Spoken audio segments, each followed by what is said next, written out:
Bueno, lo que hemos ido descubriendo, ¿no?, con las diferentes investigaciones en las que hemos tomado parte y los testimonios que hemos ido cogiendo, una la teníamos clara, ¿no?, y era lo que políticamente también con lo que se justificaba la tortura, ¿no?, en su momento, hasta el 2014, que es la última persona que hemos registrado que ha sido torturada, que era conseguir una declaración policial y información para la lucha antiterrorista. Ese era el objetivo único, aparentemente, que se demostraba o que se decía en la calle y dentro de los estamentos del Estado también.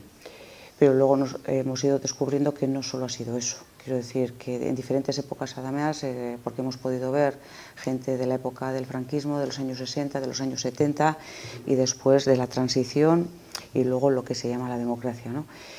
Y en todas las épocas hemos descubierto que ha habido detenciones y aplicación de la tortura, no solo para conseguir una declaración firmada o información, sino también un poco para erradicar lo que fueran los movimientos sociales que en cada momento había.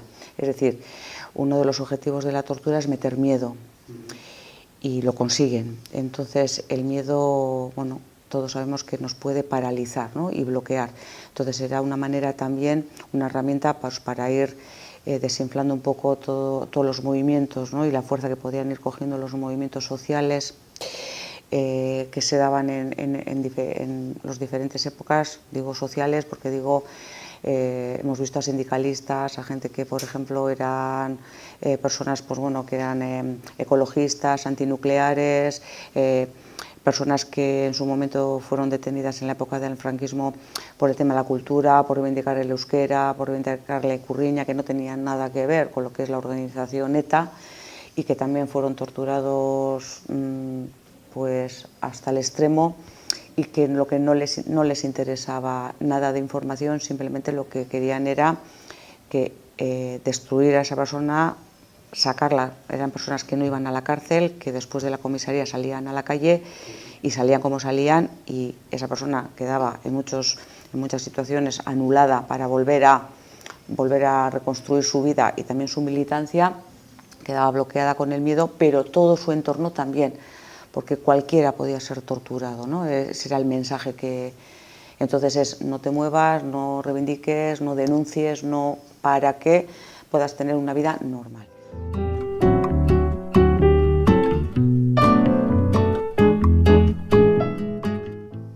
Bueno, hay un primer momento que las secuelas que son a corto plazo, que son las inmediatas, son una sintomatología de estrés postraumático, porque son situaciones de estrés extremo, con situaciones muy traumáticas y muy locas. Quiero decir, la tortura, la vivencia de la tortura no solo son los métodos de la tortura, ¿no?, sino rompe toda lógica de normalidad, porque tú estás viendo que aunque sea una persona, ¿no?, un guardia civil, un ertzaina o un policía nacional, tú ves que son personas que van a utilizar una lógica un poco más humana contigo y se va rompiendo todo eso, ¿no?, porque te tratan, bueno, se empiezan a anular como ciertos parámetros de normalidad desde el primer momento, te tratan como si no fueras una persona, ¿no?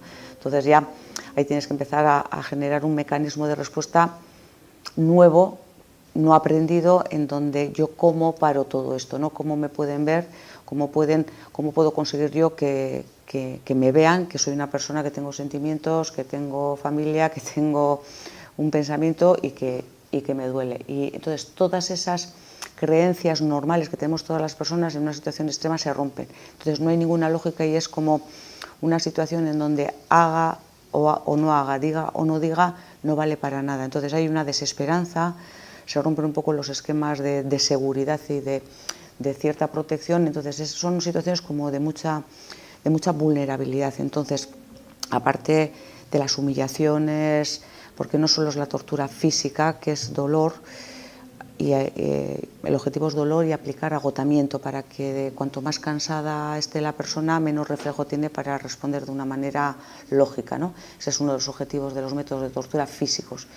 y luego ha habido un gran avance en los últimos 20 años en la tortura psicológica. Entonces se van combinando las dos para que la persona de alguna manera se le queden unas secuelas traumáticas, y las que solemos ver en las secuelas agudas, las que llamamos agudas, que son las de corto plazo, es un miedo, es inseguridad, son flashbacks de momentos como muy extremos,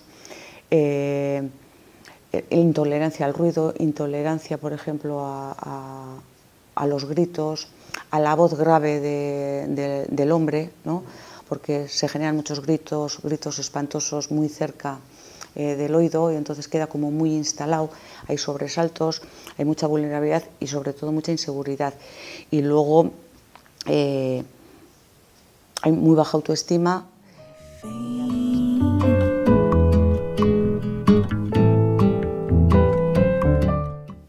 Sí. Además es que son muchos años y muchas décadas de la aplicación de la tortura, y entonces no tenemos el número, y creo que no lo vamos a tener, el número exacto.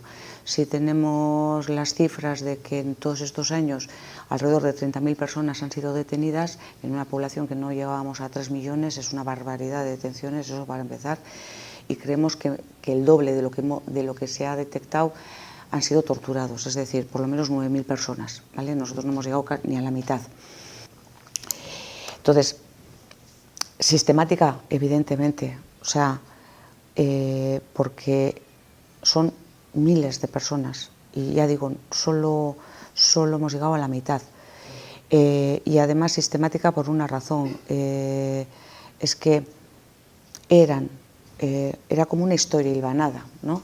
Si vamos recogiendo, y algún día, ¿no?, si se puede tener más datos, se puede ver que cada mes de este año eran esta redada junto a esta redada junto a esta redada. Entonces, en la medida que te van contando, ¿no?, y que ahora pueden hablar, ¿no?, porque hay cosas que ya están prescritas, ¿no?, que no tenían mayor importancia, pero había miedo, ¿no? Es decir, pues estábamos en el comité antinuclear y yo dije el nombre de no sé quién, y ese no sé quién al de 2 semanas también le detuvieron, ¿no? Entonces se genera ahí una red donde la tortura se queda ahí marcada, pero además con un sentimiento de culpabilidad, porque no he podido aguantar y por mi culpa. Nunca se ha hecho el análisis de es que esto provoca esto y al final lo consiguen, ¿no?, porque tienen todas las técnicas y toda la impunidad. No, la lectura que se hacía es yo tengo que aguantar, no he aguantado, y por mi culpa esta persona también ha sido detenida, y porque no va a aguantar, otra persona va a ser torturada. Entonces parecía que la responsabilidad de la tortura caía en la víctima. Era un poco este circuito, este bucle muy, muy loco, pero que era así. Sometime when it's cold and late at night, I remember all our fights, all those years. Sí, bueno, no hay mucha diferencia. Lo que se acentúa con las mujeres es más la humillación sexual y lo que son los métodos más de violencia sexual. No quiero decir con esto que no se practique con los hombres, porque parece que solo se aplica con las mujeres y con los hombres también. Lo que pasa es que con los hombres se aplica menos y es de otra manera, porque quiero decir, bueno, pues es como el sistema patriarcado este que tenemos, pues en las comisarías es exactamente igual. Quiero decir, la mayoría de las personas que torturan son hombres, aunque puede haber alguna mujer, ¿no?, en los últimos tiempos también en los interrogatorios, pero son hombres donde el poder, el control lo tienen ellos y el machismo también, y eso se aplica desde el minuto 1. Entonces, dentro de esa estructura mental, la humillación, el que le puedo machacar y se lo merece porque no debería de estar en estos líos esta mujer, eso se acentúa en los interrogatorios. Entonces la humillación y la violencia sexual es mucho más severa y van a anular a la persona completamente, y se ve muy claro. Esa es la diferencia. At the time you were buying me grey roses.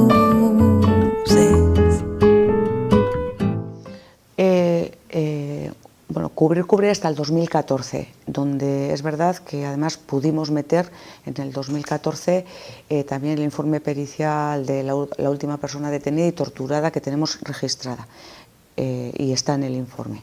Entonces, el periodo se cubre y los 3 cuerpos policiales bueno, por lo menos que han sido denunciados, que se han aplicado la tortura, también están incluidos, que son la Guardia Civil, la Ertzaintza y la Policía Nacional. Y luego el tema de Navarra, pues está ahí, es un tema más, es una decisión más política. Todavía, bueno, están las elecciones ahí. Y bueno, está el tema de que chirría un poco y el tema, bueno, ahí yo desconozco, sé que hay una decisión política, de momento no, por el tema de que es que esto, bueno, teníamos miedo también, pues lo que es en las vascongadas, porque era el tema del gobierno vasco, que esto a ver qué efecto iba a tener, ¿no? Bueno, pues bueno, tampoco ha sido tanto, ¿no? Porque, bueno, con negar la evidencia ha sido suficiente. Pensábamos que igual se iban a generar dinámicas o declaraciones políticas mucho más, no sé, contraproducentes o intentando hasta anular todo el trabajo, ¿no? y el informe, que no lo han hecho. Y entonces, bueno, yo creo que se ha dejado como un camino de viable y posible para Navarra.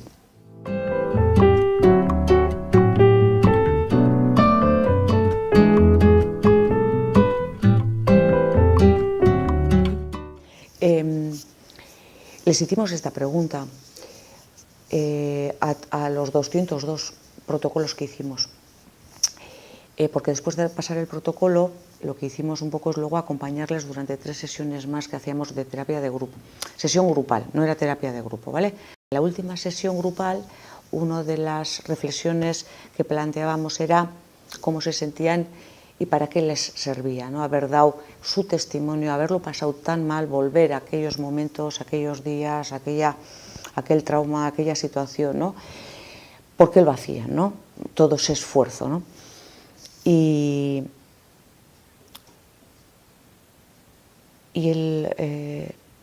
creo recordar, estoy en duda si el 92 o 94% contestaron necesitaba hacerlo. Era una manera de reparar, era una manera de visualizar que la tortura existía y que lo hacían un poco para aportar en esa investigación ese ocultamiento, ¿no? Que ha habido de la tortura, ¿no? El ocultamiento de que no ha existido, que te lo estás inventando, eso por un lado, y por el otro lado y aquella persona o aquellas personas, ¿no? Que podían, bueno, por lo menos cuestionar que sí podían estar diciendo la verdad, la devolución que se les hacía es, pero es que algo habrás hecho, ¿no? Para que alguien, ¿no? Te traten así, ¿no?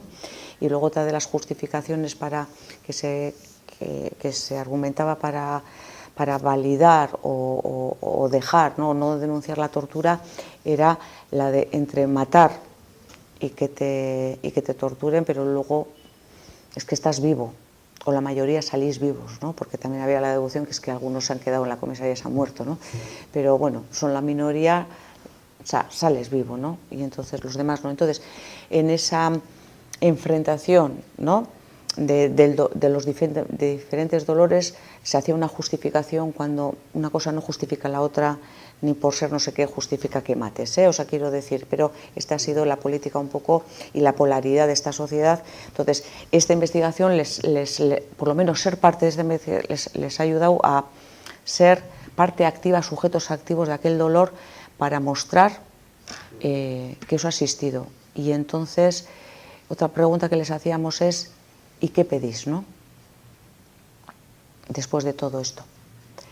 Visualizar que por fin se pueda aceptar socialmente y estructuralmente que la tortura sí ha existido y que esas personas no han mentido nunca, y que poner las garantías de que a nadie más le pase. Took it proudly on the chin.